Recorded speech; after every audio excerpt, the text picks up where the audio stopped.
Pertemuan tak terduga di proyek apartemen. Jakarta Selatan terasa lebih panas dari biasanya. Matahari di atas kepala seperti tidak mau kalah terang dengan lampu-lampu proyek apartemen 42 lantai yang sedang dibangun di kawasan SCBD. Nama proyeknya The Vostok Tower, milik PT Vostok Prima Property, perusahaan properti yang pemiliknya orang Rusia Tulen. Gedung ini sudah masuk tahap finishing lantai atas, tapi tiba-tiba ada masalah besar di lantai 38. Cordaknya salah takaran, miring hampir 2 cm. Kalau dibiarkan, seluruh struktur bisa bermasalah dan biaya perbaikan bisa tembus 300 juta lebih. Hari itu Anastasia Volkov datang langsung ke lokasi. Umurnya 32 tahun, rambut pirang panjang selalu diikat ekor kuda rapi, mata birunya tajam, tinggi hampir 175 cm tanpa sepatu hak. Dia pakai kemeja putih lengan digulung dan celana hitam bahan, tapi tetap pakai sepatu hak tinggi warna nude meski masuk proyek. Helm safety warna putih bertuliskan Owner, dipakainya dengan sedikit kesal karena helm itu membuat rambutnya agak berantakan. Begitu turun dari Range Rover hitam, wajahnya sudah merah. Semua orang langsung tegang.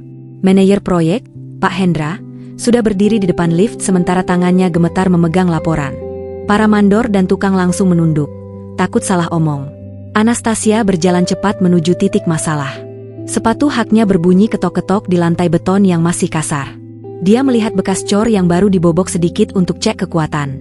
Hasil uji lab menunjukkan kuat tekan beton di bawah standar. Anastasia mengernyit. Uang ratusan juta melayang kalau harus dibongkar ulang.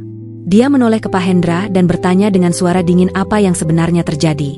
Pak Hendra cuma bisa menjelaskan bahwa supplier semen ternyata mengganti merek tanpa konfirmasi dan campuran airnya juga kebanyakan. Anastasia menghela napas panjang. Dia sudah capek dengar alasan. Saat itu juga semua orang diam. Angin siang berhembus membawa bau semen basah dan debu. Tukang-tukang berdiri agak jauh, beberapa berbisik pelan. Di antara mereka ada satu orang yang tidak ikut-ikutan menunduk ketakutan. Namanya Slamet, tukang bangunan biasa dari Wonosobo. Umurnya 38 tahun. Badannya kurus tapi kuat, kulitnya sawo matang gelap karena kerja di bawah matahari bertahun-tahun. Dia pakai kaos oblong lengan pendek yang sudah agak kusut dan celana pendek warna coklat penuh noda semen. Rambutnya pendek cepak, jenggotnya tipis rapi. Slamet tidak takut seperti yang lain. Dia malah melangkah pelan mendekat sambil membawa selembar kertas coretan tangan. Dia berhenti 3 meter dari Anastasia, menunduk sedikit sebagai tanda hormat, lalu mulai bicara dengan suara yang tenang dan jelas. Dia menjelaskan bahwa salah takaran itu memang ada, tapi tidak perlu bongkar total. Kalau hanya miring 2 cm, cukup ditopang dengan kolom tambahan di 4 titik dan ditambah plat baja tebal 15 mm. Biayanya cuma sekitar 40 juta, jauh lebih murah daripada bongkar ulang. Dia sudah hitung-hitungan kasar malam tadi. Anastasia menoleh cepat. Dia tidak biasa ada tukang biasa yang berani ngomong langsung. Matanya menatap Slamet dari atas sampai bawah. Slamet tetap berdiri tenang, tangannya memegang kertas coretan yang sudah agak lecek.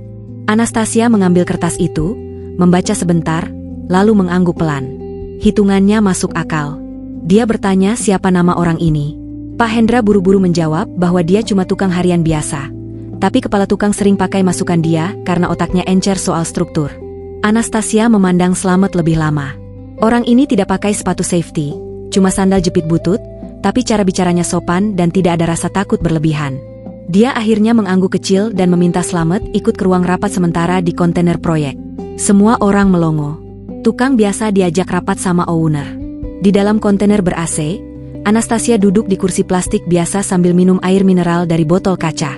Slamet berdiri di depan meja, tangannya di belakang badan seperti anak sekolah. Anastasia mulai bertanya detail.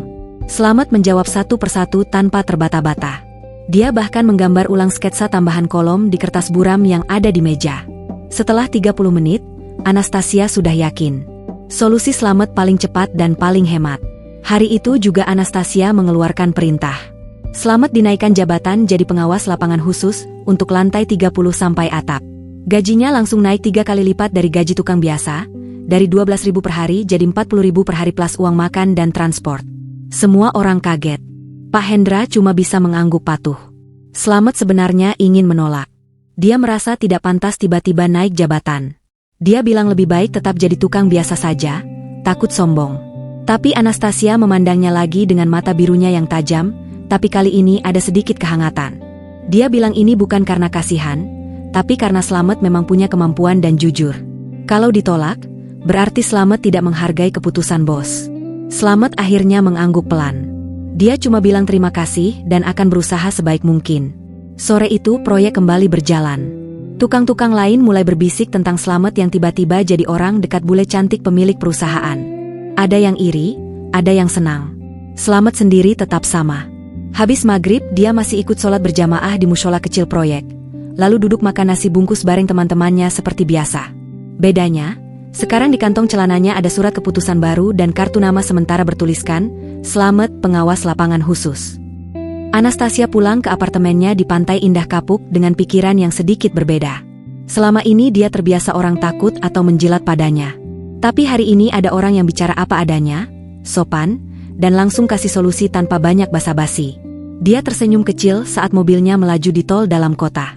Untuk pertama kalinya dalam beberapa bulan terakhir, dia merasa ada orang di proyek itu yang benar-benar bisa dipercaya. Slamet sendiri pulang ke kosannya di daerah Cakung naik angkot dan ojek.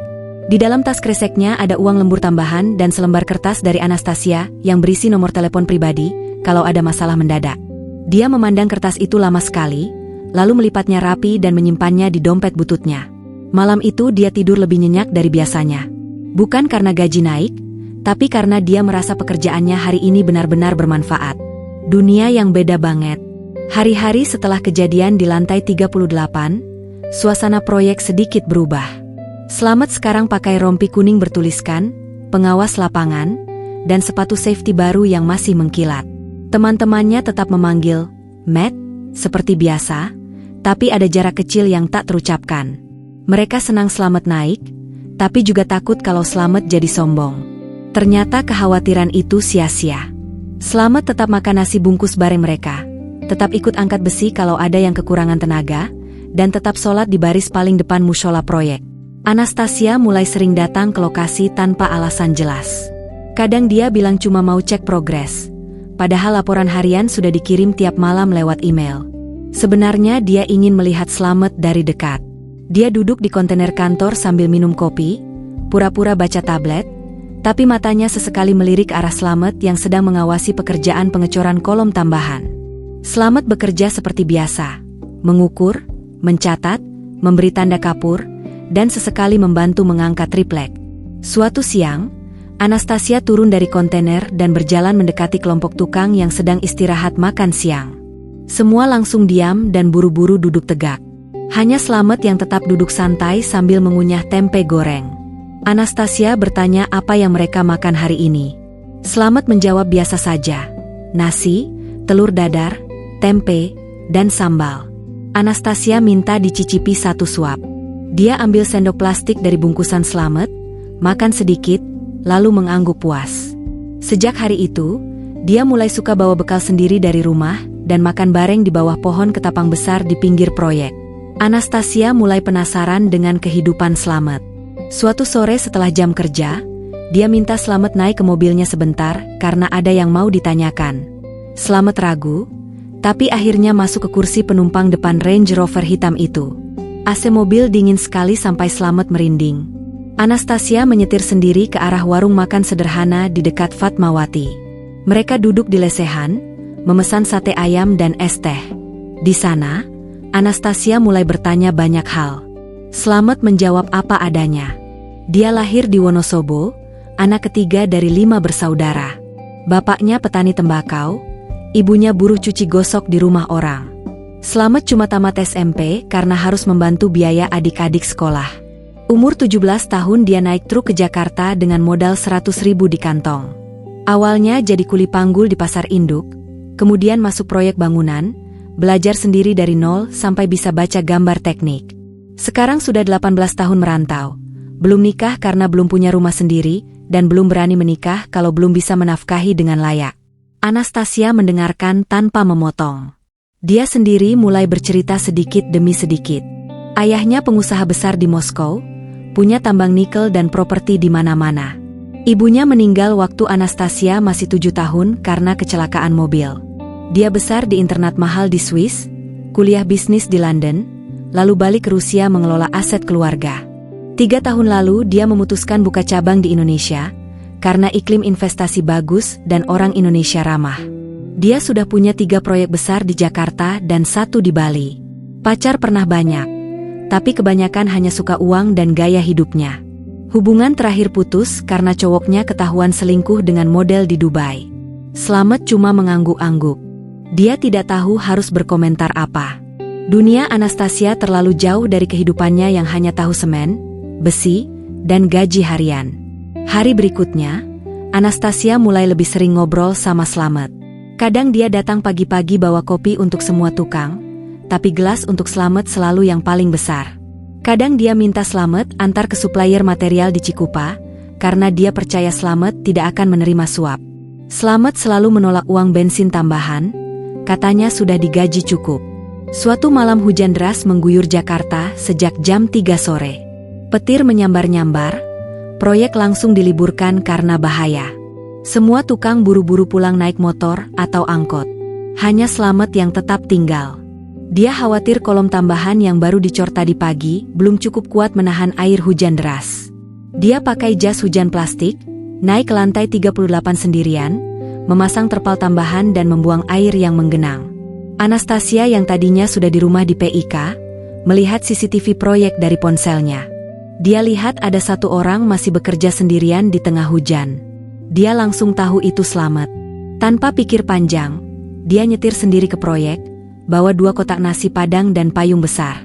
Sampai di lokasi, dia naik lift barang yang masih nyala, sampai ke lantai 38 dengan baju basah kuyup. Slamet kaget sekali melihat Anastasia muncul di tengah hujan. Dia buru-buru turun dari tangga dan menyuruh Anastasia masuk ke ruang kecil yang biasa dipakai nyimpan alat. Di sana hanya ada lampu bohlam kecil dan lantai basah. Anastasia membuka kotak nasi, mereka makan berdua pakai tangan karena sendok cuma ada 1. Nasi padangnya masih hangat, rendangnya enak sekali. Anastasia makan lahap, tangannya penuh minyak, tapi dia tidak peduli. Malam itu mereka makan sambil mendengarkan suara hujan di atap seng. Setelah makan, Anastasia bertanya kenapa Slamet tidak pulang seperti yang lain. Slamet menjawab kalau kolomnya sampai retak, nanti rugi perusahaan, dan dia yang akan disalahkan juga. Anastasia menggeleng pelan. Dia bilang selama ini dia pikir semua orang kerja hanya demi gaji, tapi malam ini dia lihat ada orang yang benar-benar peduli sama pekerjaan. Hujan mulai reda sekitar jam 10 malam. Anastasia mengantar Slamet sampai depan kosannya di Cakung. Mobil mewah itu masuk gang kecil sampai orang-orang pada keluar rumah melihat. Slamet turun, mengucap terima kasih banyak, lalu berlari kecil ke kamar kosnya yang hanya 5 meter persegi. Anastasia memandang kosongan itu dari dalam mobil, lalu nyetir pulang dengan pikiran yang semakin kacau. Sejak malam hujan itu, Anastasia mulai sering memikirkan Slamet sebelum tidur. Dia yang biasanya tidur di kasur king size dengan AC 18 derajat, sekarang malah membayangkan bagaimana rasanya hidup sederhana seperti Slamet. Sementara Slamet sendiri tidur nyenyak di kasur tipis dengan kipas angin kecil. Tapi mimpi malam itu penuh dengan wajah bule cantik yang tersenyum di tengah hujan. Hubungan mereka masih sebatas bos dan anak buah, tapi benih-benih perasaan sudah mulai tumbuh di 2 hati yang sangat berbeda dunia. Kebaikan yang nular. Setelah malam hujan itu, Anastasia mulai datang ke proyek hampir setiap hari. Dia tidak lagi pakai sepatu hak tinggi, diganti sepatu kets putih biasa supaya lebih mudah jalan di lantai beton. Banyak tukang yang mulai terbiasa melihat mobil Range Rover hitam parkir di pinggir proyek. Mereka juga mulai terbiasa kalau tiba-tiba bos besar ikut duduk lesehan makan siang bareng. Awalnya canggung, lama-lama jadi biasa. Anastasia bahkan sudah hafal nama 10 tukang yang sering duduk dekat Slamet. Slamet tetap sama. Pagi datang paling awal, pulang paling akhir, dan selalu bantu orang lain kalau ada yang kesusahan. Kalau ada tukang yang dompetnya ketinggalan di kos, Slamet yang bayarin dulu makan siangnya. Kalau ada yang sakit, dia yang antar ke klinik proyek dan nungguin sampai selesai. Kalau ada yang motornya mogok, dia yang bantu dorong sampai bengkel. Semua dilakukan tanpa banyak omong, tanpa minta balas. Anastasia mulai memperhatikan kebiasaan-kebiasaan kecil itu. Suatu pagi dia datang lebih awal dari biasanya, sengaja parkir agak jauh supaya bisa lihat dari kejauhan. Dia lihat Slamet bagi-bagi rokok ke tukang lain padahal dia sendiri tidak merokok. Dia lihat Slamet ambil air wudhu di keran kecil, lalu sholat subuh berjamaah di musola sederhana yang cuma beralas karpet plastik. Setelah sholat, Slamet duduk sebentar baca Quran dari HP jadulnya. Anastasia berdiri di balik pohon ketapang, diam-diam memperhatikan. Dia merasa ada sesuatu yang hangat di dadanya setiap kali melihat Slamet melakukan hal-hal kecil itu. Satu hari terjadi masalah besar. Manajer proyek, Pak Hendra, dipanggil ke kantor pusat di Sudirman. Anastasia dapat laporan dari auditor internal bahwa ada selisih pembelian besi beton hampir 200 juta rupiah. Pak Hendra bawa map tebal, wajahnya pucat. Di ruang meeting lantai dasar gedung kantor, Pak Hendra coba jelaskan bahwa selisih itu karena harga besi naik mendadak. Anastasia diam saja, matanya dingin. Tiba-tiba pintu ruang meeting dibuka pelan. Slamet masuk membawa map tipis warna coklat. Slamet sudah curiga sejak 2 minggu lalu. Dia lihat truk besi yang datang jumlahnya tidak sesuai bon. Dia diam-diam foto bon dan catat nomor polisi truk. Malam-malam dia bandingkan dengan laporan harian Pak Hendra. Ternyata ada markup harga dan pengurangan jumlah batang. Slamet tidak langsung lapor, tapi dia simpan semua bukti di laci kecilnya. Ketika Anastasia tanya minggu lalu apakah ada yang aneh di proyek, Slamet baru kasih map itu. Anastasia buka map di depan Pak Hendra. Isinya foto, bon asli, dan catatan tangan Slamet yang rapi. Pak Hendra langsung berkeringat dingin. Dia coba buka suara, tapi Anastasia angkat tangan menghentikan. 5 menit kemudian Pak Hendra diminta keluar kantor untuk goodbye meeting. Hari itu juga dia dipecat tanpa pesangon karena terbukti korupsi. Semua orang di proyek kaget. Biasanya kasus begini ditutup-tutupi, tapi Anastasia malah tegas sekali. Setelah kejadian itu, nama Slamet makin disegani.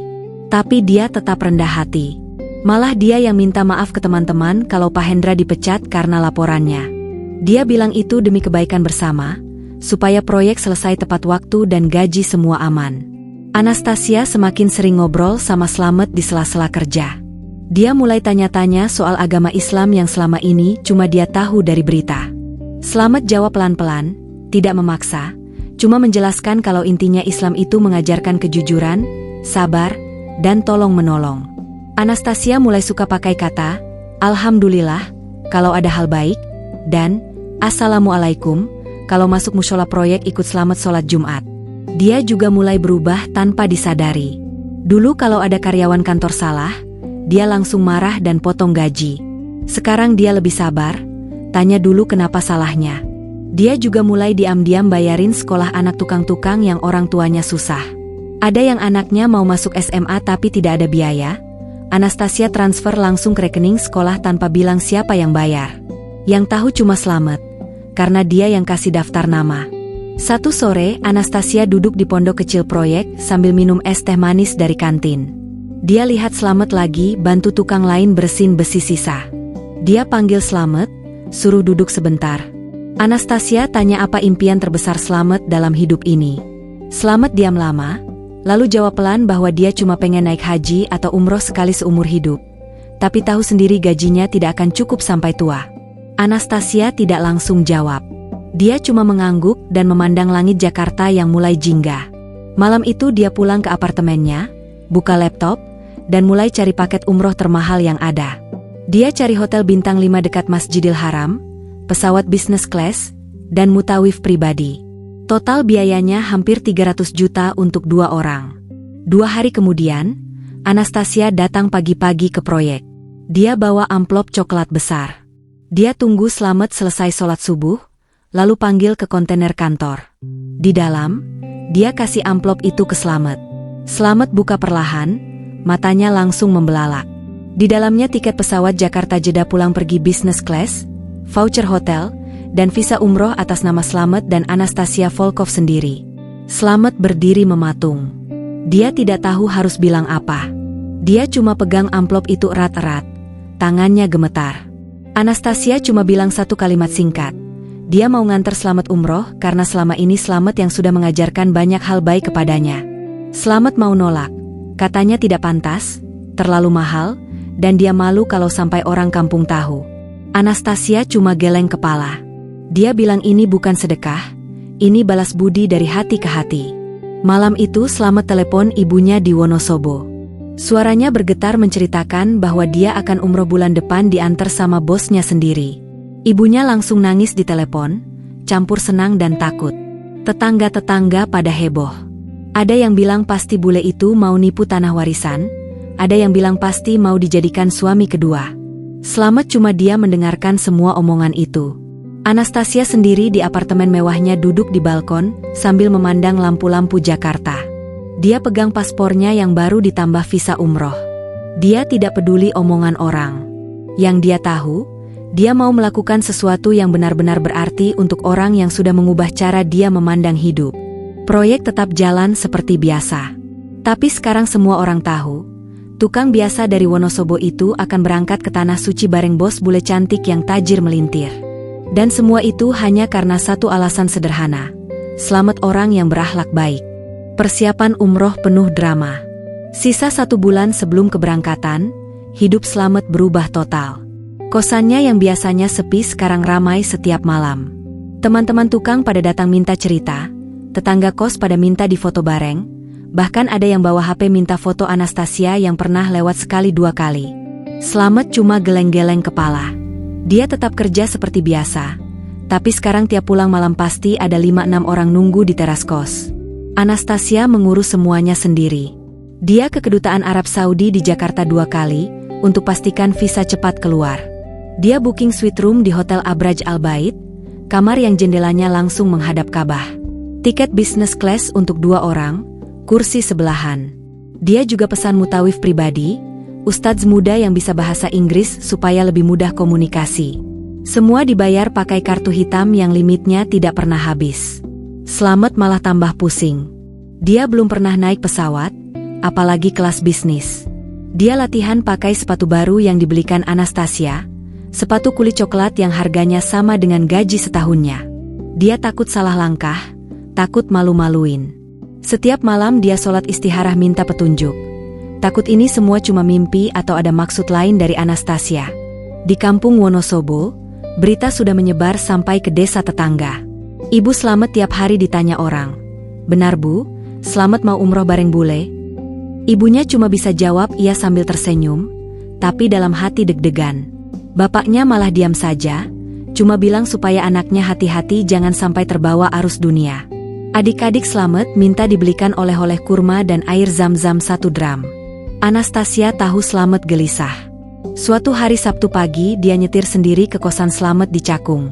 Mobil Range Rover hitam masuk gang kecil sampai macet karena orang-orang pada keluar rumah lihat bule cantik turun dari mobil. Anastasia pakai kaos putih polos, celana jeans, dan kerudung instan warna krem yang baru dia beli di Tanah Abang. Dia bawa 2 kardus besar berisi kue Rusia dan coklat impor. Dia masuk kosan, salam ke ibu kos, lalu duduk di teras bareng Slamet dan teman-temannya. Orang-orang pada melongo. Bule tajir mau duduk di kursi plastik warung kopi gang sempit. Anastasia malah santai, makan pisang goreng pakai tangan, minum es teh manis dari gelas besar. Dia cerita rencana perjalanan, bilang mereka akan berangkat tanggal 15, pulang tanggal 25. Dia juga bilang kalau ada yang mau titip doa atau nama untuk didoakan di depan Ka'bah, tulis di kertas sekarang juga. Semua langsung berebut kertas dari buku tulis anak sekolah. Malam itu juga foto Anastasia duduk di teras kosan Slamet jadi viral di grup WhatsApp tukang se-Jakarta. Banyak yang bilang, "Gila, bule cantik banget mau masuk gang kita." Slamet cuma bisa geleng-geleng sambil matiin HP karena banyak yang telepon tanya benar apa tidak. 3 hari sebelum berangkat, Anastasia jemput Slamet ke mall di Senayan. Dia mau belikan baju ihram, kain batik, mukena cadangan, dan segala perlengkapan umroh. Slamet bingung masuk mall gede, takut nyasar. Dia ikut Anastasia dari toko ke toko, cuma mengangguk-angguk saat ditanya suka warna apa.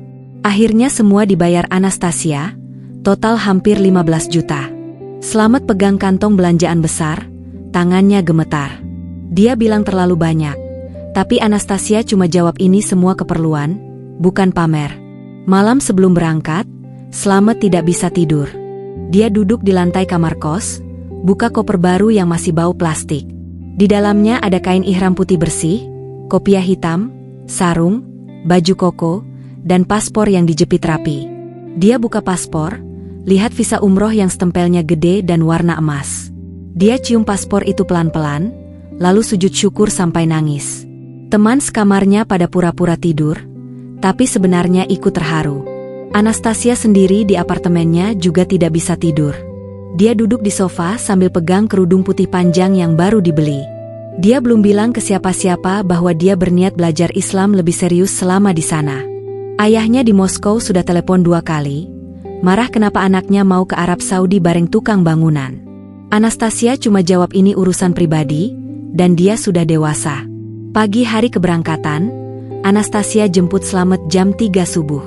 Mobil berhenti di depan kos, klakson pelan. Slamet keluar bawa koper kecil dan tas kain. Dia pakai baju koko putih dan sarung batik coklat. Semua teman kos pada keluar, peluk Slamet satu-satu, ada yang nangis. Anastasia turun dari mobil, pakai gamis hitam panjang dan kerudung putih.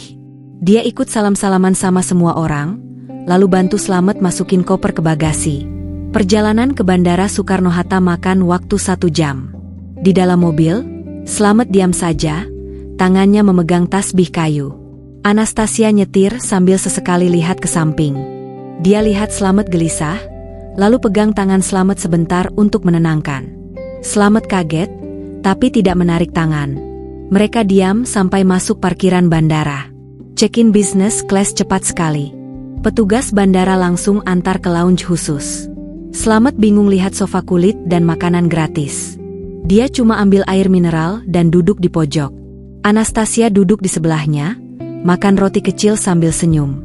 Pesawat Garuda take off jam 7 pagi. Kursi business class lebar, bisa selonjor. Slamet takut pas take off, tangannya pegang sandaran kuat-kuat. Anastasia pegang tangannya lagi sampai pesawat stabil. Sepanjang penerbangan 7 jam, Slamet cuma tidur sebentar-sebentar.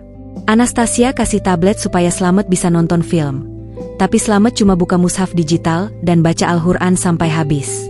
Pramugari pada senyum lihat bule cantik dan tukang Jawa duduk bareng di kelas bisnis. Sampai di Bandara King Abdulaziz Jeddah, udara panas langsung terasa. Slamet turun pesawat dengan wajah penuh harap. Mereka dijemput mobil VIP langsung ke hotel di Mekah. Perjalanan darat 2 jam. Sepanjang jalan, Slamet cuma lihat gurun dan bukit batu. Matanya berkaca-kaca. Dia sudah dekat sekali dengan impian seumur hidupnya. Malam itu mereka sampai di Hotel Abraj Al Bait. Kamar di lantai 30, jendela langsung menghadap Ka'bah. Begitu tirai dibuka, Slamet langsung sujud di karpet kamar. Dia nangis sesenggukan. Anastasia berdiri di belakang, ikut menitikan air mata meski dia belum paham sepenuhnya kenapa hatinya ikut terharu. Hari pertama di Mekah belum mulai manasik. Mereka cuma duduk di kamar, lihat Ka'bah dari jendela. Slamet pegang tangan Anastasia pelan, lalu cium tangan itu sebagai tanda terima kasih. Anastasia balas peluk Slamet erat-erat. Di luar jendela, lampu-lampu Haramain menyala terang.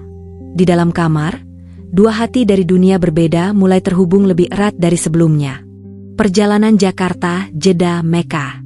Pesawat mendarat mulus di Bandara King Abdulaziz pukul 10 malam waktu Jeddah. Udara panas langsung menyambut begitu pintu pesawat terbuka. Slamet turun tangga pesawat dengan hati-hati, tangannya memegang pegangan kuat-kuat karena kakinya masih lelet setelah duduk 7 jam. Anastasia berjalan di sampingnya, pakai gamis hitam panjang dan kerudung putih yang sudah sedikit kusut. Dia tetap terlihat segar meski perjalanan panjang. Petugas VIP bandara langsung menyambut dengan papan nama, Miss Anastasia Volkov Mr. Slamet. Mereka diantar lewat jalur khusus, tidak perlu antre imigrasi panjang. Slamet cuma bengong lihat betapa cepatnya semua proses. Paspornya dicap masuk tanpa banyak tanya. Bagasi sudah ditunggu di mobil Mercedes hitam panjang yang disediakan hotel. Sopirnya orang Pakistan ramah, langsung salam dan bantu angkat koper. Perjalanan dari Jeddah ke Mekah makan waktu sekitar 1,5 jam. Jalan tol malam hari sepi, hanya lampu-lampu gurun dan sesekali truk besar lewat. Slamet duduk di kursi belakang, matanya menempel ke jendela. Dia lihat papan-papan bertuliskan, Makkah 80 km, Makkah 50 km, Makkah 20 km. Tiap baca angka itu, dadanya seperti dipukul pelan. Dia sudah dekat sekali dengan tempat yang cuma dia lihat di kalender masjid selama puluhan tahun. Anastasia duduk di sebelahnya, sesekali pegang tangan Slamet yang dingin karena AC mobil. Dia tahu Slamet sedang bergetar dalam hati. Sendiri dia juga merasa aneh. Dia yang biasanya ke Paris atau New York untuk liburan, sekarang malah ke Gurun Arab bareng tukang bangunan dari Wonosobo. Sampai di Hotel Abraj Al Bait jam 12:30 dini hari. Lobi hotel mewah sekali, lantai marmer mengkilap, lampu kristal besar, orang-orang dari berbagai negara pakai baju ihram atau gamis. Slamet berdiri mematung di tengah lobi, takut langkah karena sandal barunya licin di marmer. Anastasia tarik tangannya pelan, lalu naik lift kaca yang langsung menghadap Ka'bah. Lift naik cepat ke lantai 33. Begitu pintu kamar suite terbuka, Slamet langsung diam. Kamar luas, ada ruang tamu, 2 kamar tidur terpisah, dan jendela besar dari lantai sampai plafon. Anastasia tarik tirai otomatis. Ka'bah muncul tepat di depan mata, terang benderang diterangi lampu sorot. Orang-orang masih tawaf meski sudah tengah malam. Slamet langsung lepas sandal, sujud di karpet tebal, nangis tanpa suara. Air matanya membasahi karpet warna merah tua. Anastasia berdiri di belakang, ikut berkaca-kaca meski dia belum paham sepenuhnya apa yang dirasakan Slamet. Mereka tidur sebentar saja. Jam 3 subuh, adzan subuh terdengar keras dari Masjidil Haram. Slamet bangun, wudu di kamar mandi marmer yang lebih besar dari kamar kosannya dulu. Anastasia ikut bangun, pakai mukena putih yang sudah disiapkan hotel. Mereka turun ke masjid lewat koridor khusus tamu VIP. Lift langsung membawa ke lantai dasar haram. Udara pagi Mekah dingin. Lantai marmer masih basah karena baru dicuci. Slamet pakai ihram putih 2 lembar, sandal jepit, kepala pelongo tanpa penutup. Anastasia pakai gamis hitam dan kerudung putih panjang sampai dada. Mereka masuk area tawaf. Jutaan orang dari berbagai negara berputar mengelilingi Ka'bah. Slamet langsung menangis lagi begitu melihat Ka'bah dari dekat. Dia pegang tangan Anastasia erat-erat supaya tidak terpisah di kerumunan. Tawaf pertama dimulai. Slamet berjalan di depan, Anastasia ikut dari belakang karena belum boleh ikut penuh sebagai non-muslim. Tiap putaran, Slamet baca doa pelan-pelan. Dia minta ampun atas dosa-dosa selama ini, minta orang tua sehat, minta adik-adik sukses, dan minta jodoh yang baik kalau memang sudah waktunya. Anastasia cuma ikut jalan, lihat orang-orang dari berbagai warna kulit, bahasa, dan pakaian, semua satu tujuan. Setelah tawaf, mereka ke makam Ibrahim untuk sholat sunnah 2 rakaat. Slamet sholat dengan khusyuk, Anastasia duduk di belakang lihat saja. Lalu lanjut sa'i dari Syafa ke Marwah, 7 kali bolak-balik. Kaki Slamet mulai pegal, tapi dia tetap semangat. Anastasia ikut jalan di jalur khusus wanita, sesekali lihat ke arah Slamet yang sudah berkeringat deras. Selesai sa'i, mereka minum air zam-zam di dispenser besar. Slamet ambil gelas plastik, minum pelan-pelan, lalu isi botol 1 liter yang dibawa dari hotel. Anastasia coba minum juga, rasanya dingin dan segar. Dia suka sekali. Hari pertama dan kedua diisi manasik penuh. Tawaf, sa'i, tahajud di masjid, ziarah ke Jabal Sur dan Gua Hira. Slamet naik ke Gua Hira sendirian karena Anastasia capek. Dia duduk di gua kecil itu, bayangin Rasulullah dulu menerima wahyu pertama.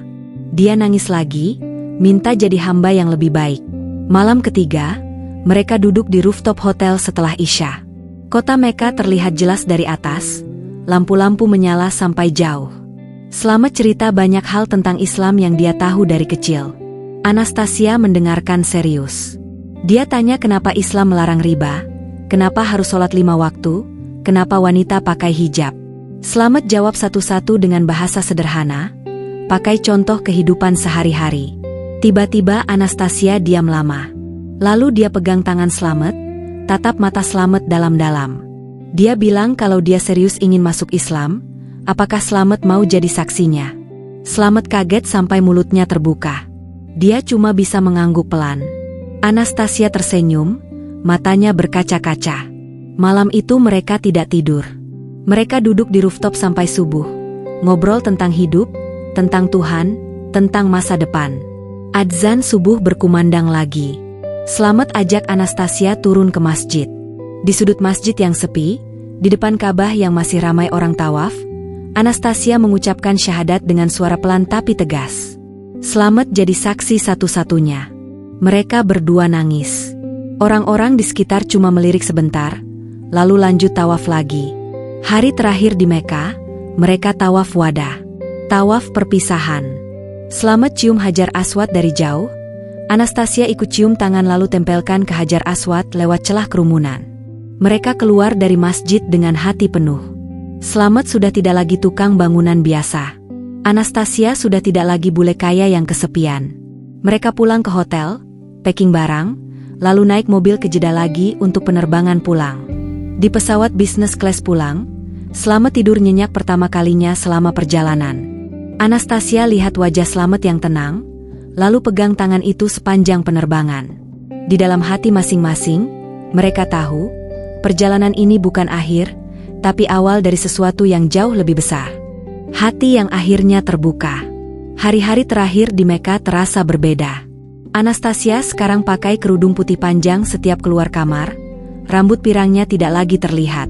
Dia beli beberapa gamis warna kalem di toko dekat hotel, tidak lagi gamis hitam mahal yang dulu. Selamat lihat perubahan itu tanpa banyak komentar. Tapi matanya sering tersenyum setiap Anastasia lewat di depannya. Pagi hari mereka ikut kelas pengantar Islam untuk mualaf yang diadakan hotel khusus tamu asing. Kelasnya kecil, hanya 8 orang. 2 dari Cina, 1 dari Prancis, 1 dari Filipina, dan sisanya dari Rusia termasuk Anastasia. Ustadznya orang Mesir yang lancar bahasa Inggris. Selamat duduk di luar kelas, nunggu seperti supir pribadi. Setiap selesai kelas, Anastasia keluar dengan wajah lebih cerah, bawa buku kecil berjudul Islam for Beginners, dan catatan pulpen penuh. Selamat jadi guru pertama Anastasia untuk hal-hal praktis. Di kamar hotel, dia ajarin cara wudhu yang benar. Mulai dari niat, cuci tangan 3 kali, kumur, istinsyak, sampai usap kepala dan telinga. Anastasia ikut gerakan Selamat dengan serius. Kadang salah, kadang air kebanyakan masuk hidung sampai batuk-batuk. Mereka ketawa bareng seperti anak kecil. Lalu ajarin sholat. Selamat berdiri di depan, gerak perlahan, takbir, ruku, sujud, duduk. Anastasia ikut di belakang, kadang lupa gerakan, kadang lupa bacaan. Yang paling susah adalah Al-Fatihah. Lidah Rusianya sulit melafalkan, ghain, dan ha. Selamat ajarin pelan-pelan, 1 ayat, sampai Anastasia bisa baca meski masih pelan dan terbata-bata. Setelah bisa, Anastasia langsung sholat sunnah 2 rakaat sendiri di sudut kamar, lalu nangis pelan. Selamat cuma berdiri di pintu, pura-pura lihat Ka'bah dari jendela supaya Anastasia tidak malu. Malam terakhir sebelum pulang, mereka naik lagi ke rooftop hotel. Langit Mekah cerah, bintang-bintang terlihat jelas meski lampu haramain terang sekali. Angin sepel-sepau, suara orang tawaf masih terdengar samar dari bawah. Mereka duduk di sofa panjang yang disediakan hotel, kaki diselonjorkan, cuma pakai sandal hotel. Anastasia mulai bicara pelan. Dia cerita bahwa sejak kecil dia merasa kosong. Uang ada, teman ada, pacar ada, tapi tetap saja malam-malam sering nangis sendiri di kamar. Dia pernah coba yoga, meditasi, terapi, sampai minum obat tidur, tetap tidak hilang rasa hampa itu. Di Mekah ini, baru beberapa hari, dia merasa damai yang tidak pernah dia rasakan sebelumnya. Dia bilang semua itu karena Selamat. Bukan karena uangnya, bukan karena umrohnya, tapi karena akhlak Selamat yang membuat dia ingin jadi orang yang lebih baik. Selamat diam lama. Dia cuma pegang tasbih kayu di tangan, putar-putar pelan. Lalu dia buka suara, bilang bahwa dia juga merasa hidupnya berubah sejak kenal Anastasia. Dulu dia cuma mikir kerja, kirim uang ke kampung, nabung sedikit demi sedikit. Sekarang dia punya alasan untuk jadi orang yang lebih sabar, lebih jujur, lebih bersyukur. Dia bilang Anastasia sudah seperti keluarga baginya. Anastasia menoleh, matanya berkaca-kaca. Dia pegang tangan Selamat, lalu tarik pelan sampai kepala Selamat bersandar di bahunya. Mereka diam begitu sampai hampir 1 jam. Ka'bah tetap berdiri megah di depan mereka, lampu sorotnya tidak pernah mati. Keesokan paginya, mereka ke kantor urusan haji di dekat masjid untuk urus surat mualaf Anastasia. Prosesnya cepat karena sudah ada ustadz dari hotel yang jadi saksi. Anastasia dapat sertifikat kecil berwarna hijau bertuliskan syahadat dalam bahasa Arab dan Inggris. Dia lipat rapi, masukkan dompet yang sama dengan dompet paspornya. Sore harinya, mereka ke sebuah kantor pernikahan syari di pinggir Mekah. Tempatnya sederhana, cuma ruangan kecil dengan karpet dan meja kayu. Wali hakim sudah disiapkan mutawif, 2 orang saksi dari Indonesia yang kebetulan ada di sana. Proses nikah cuma 15 menit. Anastasia pakai gamis putih polos, Slamet pakai ihram yang masih dipakai sejak kemarin. Maharnya sederhana, 1 set Al-Quran terjemahan dan 1/1 gram emas. Anastasia terima dengan senyum lebar. Mereka salaman, lalu peluk erat di depan wali hakim. Tidak ada pesta, tidak ada foto banyak-banyak, cuma mereka berdua dan beberapa orang saksi. Malam itu mereka pindah ke satu kamar yang sama. Hotel langsung ganti kasur king size tanpa diminta. Mereka sholat Isya berjamaah, Slamet jadi imam, Anastasia di belakang. Setelah salam, mereka duduk di sajadah, saling pandang lama. Anastasia pegang tangan Slamet, cium punggung tangan itu berkali-kali. Slamet balas cium kening Anastasia pelan-pelan. Mereka tidur malam itu dengan hati yang akhirnya tenang sepenuhnya. Pagi terakhir, mereka tawaf wada bersama sebagai suami istri. Sekarang Anastasia sudah boleh tawaf di barisan dalam, dekat Ka'bah. Mereka pegangan tangan sepanjang tawaf, tidak peduli orang lain melihat. Setelah sa'i, mereka duduk di dekat Hijr Ismail, baca doa panjang. Slamet minta dikaruniai keturunan yang soleh-soleha. Anastasia ikut aminkan dalam hati. Pesawat pulang sore hari. Di Bandara Jeddah, mereka beli kurma ajwa 1 dus besar, air zam-zam 5 liter 2 botol, dan oleh-oleh kecil untuk keluarga di Indonesia. Di pesawat, Anastasia tidur dengan kepala bersandar di bahu Slamet. Slamet pegang tangan itu sepanjang penerbangan, sesekali cium jari manis yang sekarang sudah pakai cincin kawin sederhana dari perak. Sampai Jakarta malam hari. Mereka keluar dari bandara lewat jalur VIP lagi. Mobil Range Rover sudah nunggu. Sopir lama Anastasia kaget lihat bosnya pakai kerudung dan pegangan tangan sama pria Jawa berkulit sawo matang. Tapi dia cuma tersenyum dan buka pintu mobil tanpa komentar. Malam itu mereka tidak ke apartemen PIK. Anastasia langsung minta diantar ke kosan Slamet di Cakung. Dia bilang mau lihat tempat suaminya tinggal selama ini. Sampai di gang kecil, orang-orang pada keluar rumah lagi. Kali ini bukan cuma lihat bule, tapi lihat bule sudah pakai kerudung dan masuk kamar kos 5 meter persegi bareng Slamet. Mereka cuma tidur di kasur tipis itu, pelukan sepanjang malam, tidak peduli AC cuma kipas angin kecil. Pagi harinya, mereka ke Wonosobo naik mobil. Perjalanan 8 jam. Sampai di kampung, ibu dan bapak Slamet sudah nunggu di teras rumah kayu. Begitu lihat Anastasia turun pakai gamis dan kerudung, ibunya langsung nangis peluk anaknya. Lalu peluk Anastasia lama sekali. Bapaknya cuma mengangguk pelan, tapi matanya basah. Malam itu rumah kecil di Wonosobo penuh tawa. Anastasia makan gudeg kendil pakai tangan, duduk lesehan bareng keluarga besar. Dia sudah bisa ngomong, matur nuwun, dan monggo, dengan aksen Rusia yang lucu. Semua orang kampung datang silih berganti, bawa makanan, mau lihat menantu bule. 2 minggu kemudian, mereka nikah lagi secara resmi di Jakarta dengan walimah sederhana di masjid dekat proyek. Hanya dihadiri keluarga dekat, tukang-tukang proyek, dan beberapa karyawan kantor. Anastasia tetap pakai gaun pengantin syari warna putih, Slamet pakai beskap hitam sederhana. Tidak ada dekorasi mahal, cuma karpet merah dan bunga melati. Setelah akad, mereka duduk berdampingan di pelaminan sederhana. Anastasia pegang tangan Slamet erat-erat, lalu bisik pelan bahwa dia sekarang punya rumah sebenarnya. Slamet cium kening istrinya di depan semua orang, lalu bilang dalam hati, Allah memang maha pembolak-balik hati.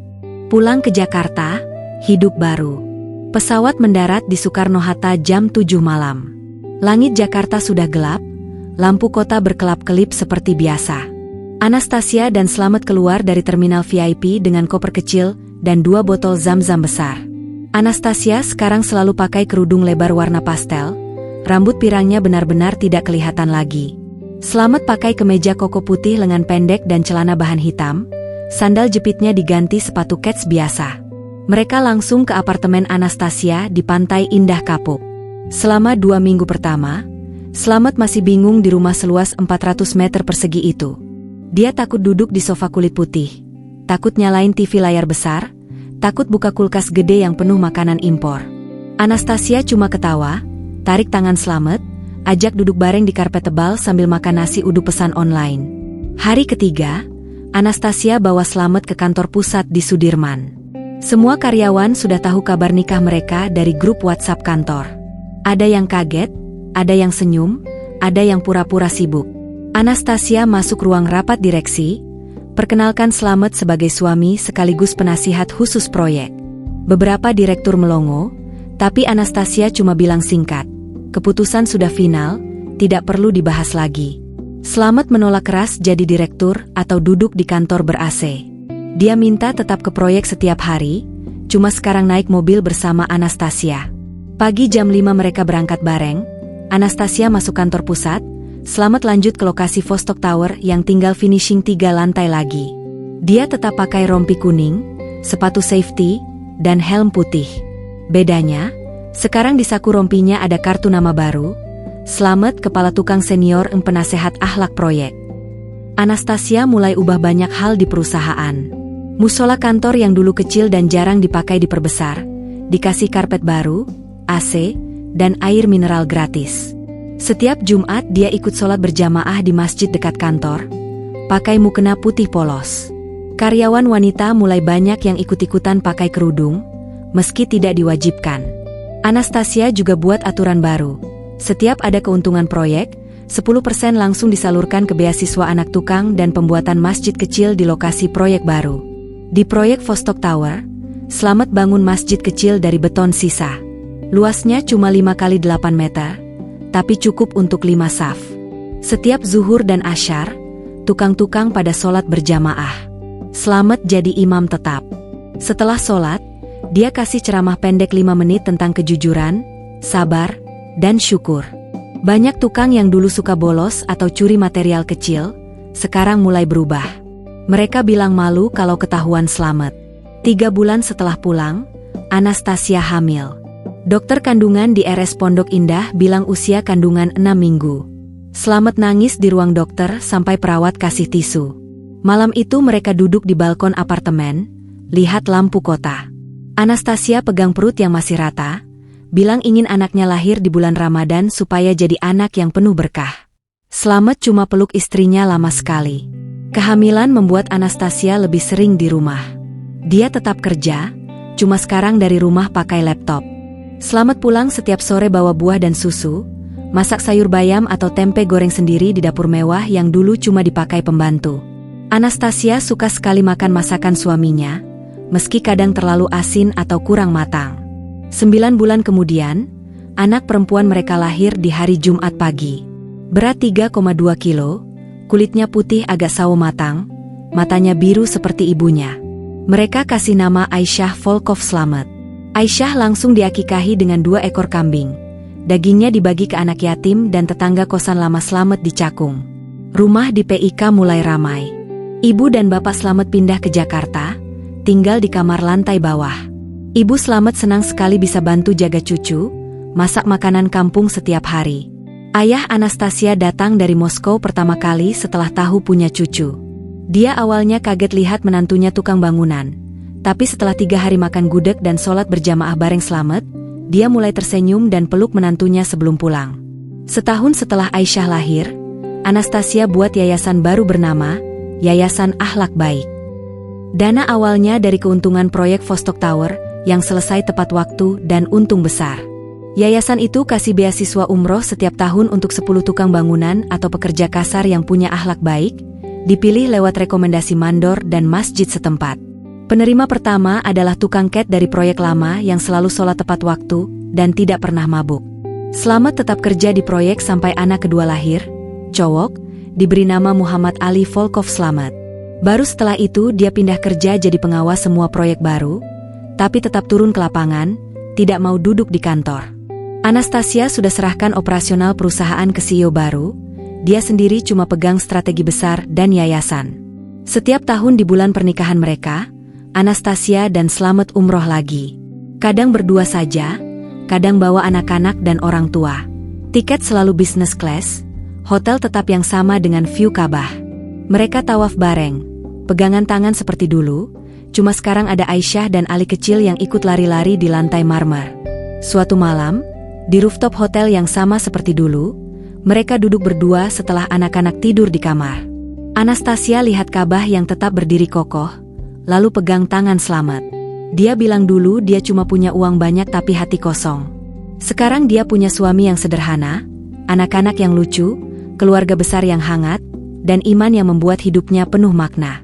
Slamet cuma tersenyum, cium kening istrinya, lalu bilang dalam hati, Allah memang maha pembolak-balik hati, dan dia pilih cara yang paling indah.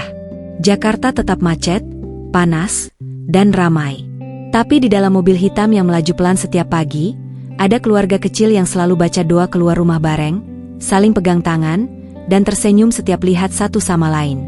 Dari luar mungkin terlihat biasa saja, tapi di dalamnya ada cerita luar biasa tentang tukang bangunan Jawa dan bule konglomerat Rusia yang akhirnya menemukan rumah sejati mereka, satu sama lain dan pada Allah.